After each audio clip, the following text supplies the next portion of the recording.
Buongiorno Italia, dal malaticcio Zingano.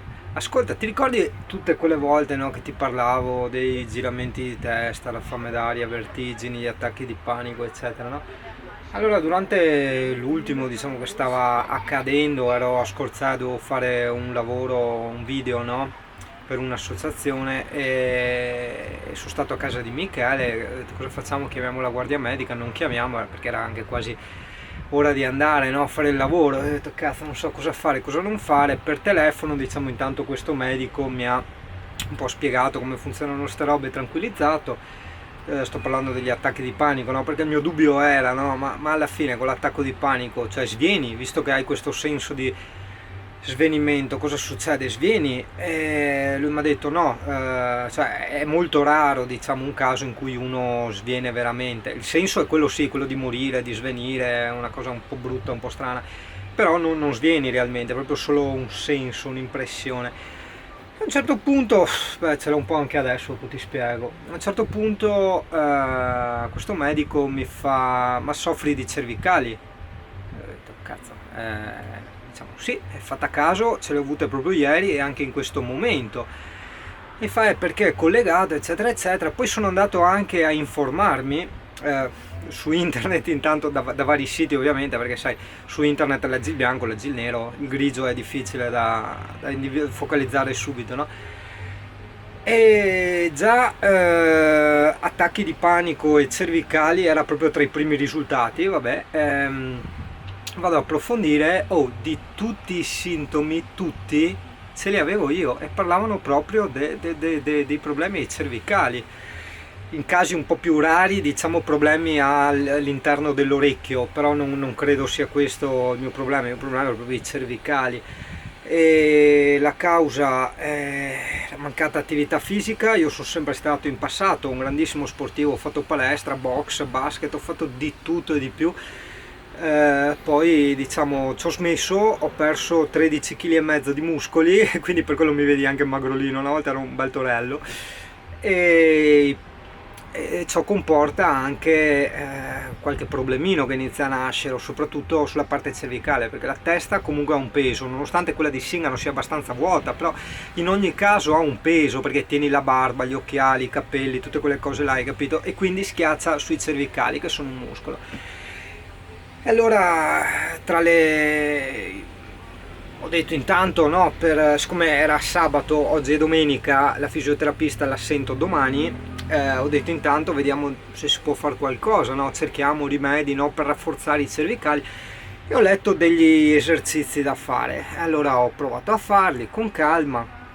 Allora, primo ti dico che hanno funzionato. Di solito gli attacchi di panico mi venivano, sai, col sole, con l'afa, eccetera. Sono stato in pieno pomeriggio fuori tranquillamente, però non è tanto questa la cosa che mi ha colpito, ma il fatto che quando facevo questi esercizi sentivo non proprio dolore, però insomma tirare e soprattutto scrocchiare fino a metà schiena, cioè tutto il collo, quindi quando facevo certe angolature e certi movimenti sentivo proprio fino a metà schiena e il collo che scricchiava di continuo. E diciamo che questi esercizi, per carità, saranno anche efficaci, ma sinceramente io sono uno di quelli che dopo li fa una volta, li fa due, ma non continua, no? Quindi sarebbe da capire un attimo che razza di sport, no? Quindi un qualcosa di divertente, di invogliante da fare per allenare questi cacchio di cervicali. Una volta sì, andavo in palestra, secondo me mi faceva molto bene quell'attrezzo, quello delle spalle, che però tiravi verso in giù, non quello che tiravi verso in su.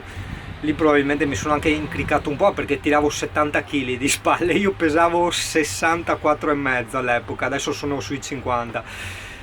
Però insomma andare in palestra adesso non lo so, non mi ispira, cercavo un qualcosa più tipo, non so, forse il tennis, no? Che ho anche le racchette, mi piace il tennis, quindi da vedere un qualcosa. Poi spero che comunque, non sono mai andato da un fisioterapista o cose del genere, quindi speriamo che comunque questo nominativo che mi hanno dato riesca, non so, con qualche massaggio, qualche mossa strana a indrizzare un attimo, no?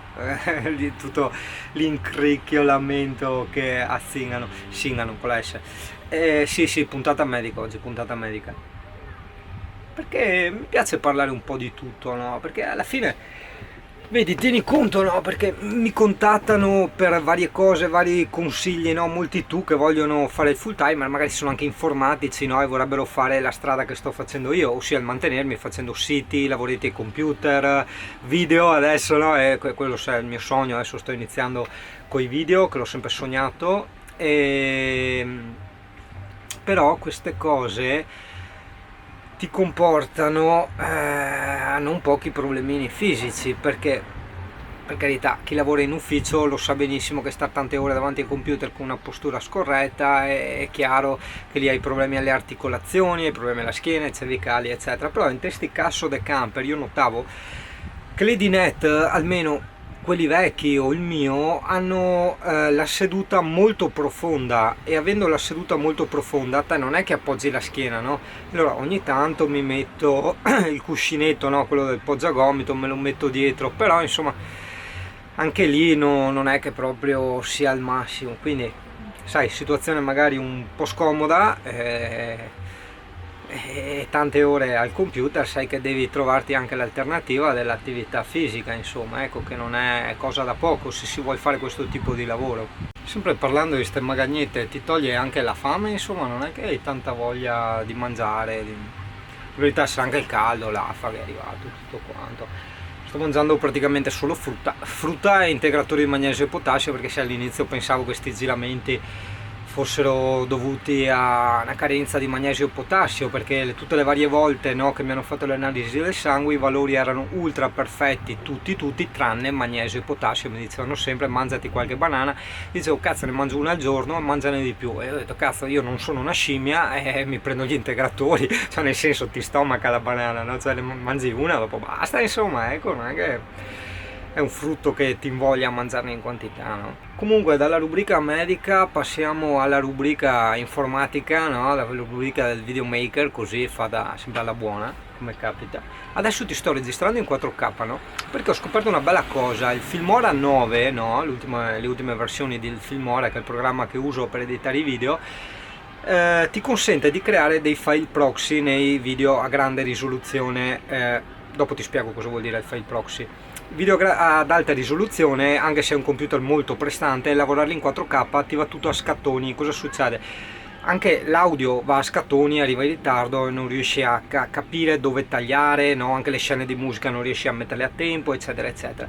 Questi file proxy che crea questo programma sono praticamente dei ridimensionamenti del file originale in video più piccoli. Certo ci mette un bel po', un'ora, 2 ore, dipende da quanta roba hai fatto a farlo, però tu intanto importi il file. Una volta impostato che faccia sto lavoro dei file proxy, lo trovi su, se usi il Filmora, no? Su impostazioni, prestazioni, e lo lasci lì lavorare finché non li ha preelaborati tutti, e quando ha finito puoi iniziare a montare, no? Come fossero semplici file in 1080 o in 720, insomma. Quindi adesso inizierò a fare più video in 4K. Diciamo che il problema del 4K di certe Sony è purtroppo che dopo 5 minuti si stoppa per non rovinarle, per un discorso di surriscaldamento, quindi dipende dal tipo di monologo che devo fare. Non puoi neanche fare la furbata di mettere pausa e ricliccare, perché no, lei tiene conto di tutte ste robette, deve avere proprio un sensore di temperatura secondo me oltre i 5 minuti. 4K molti dicono non ha senso perché poi non ci sono le TV in 4K che per guardarli eccetera eccetera, non è vero niente.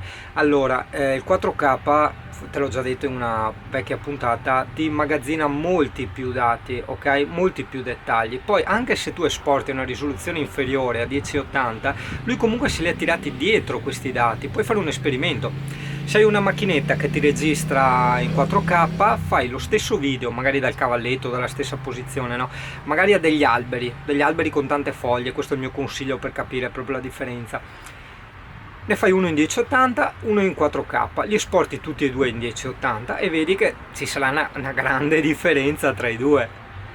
Io non l'ho mai fatto proprio per il discorso che diventava ingestibile la cosa in una maniera pazzesca. Adesso che sto Filmora mi consente di fare questi file proxy, in teoria Beh, poi spero sempre tanto di vendere sta Sony, l'ho messa addirittura a 4,50 con 7 batterie incluse, 6 nuove di pacca, perché il mio sogno è la Sony A6004, quella ho visto come funziona e è la mia.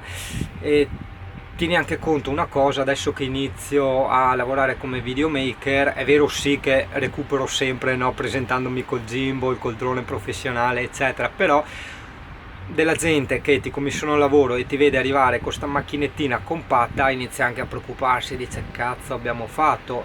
Non sanno che macchina è, che è una professionale che è appena uscita, veniva a 2000 euro praticamente, però comunque sai la gente è un po' come le femmine, no? Cioè devono vedere il pisellone, dopo che non funzioni, non lo usi bene eccetera è un altro discorso, però hai capito, stessa roba le macchine fotografiche, ci vuole quella mirrorless.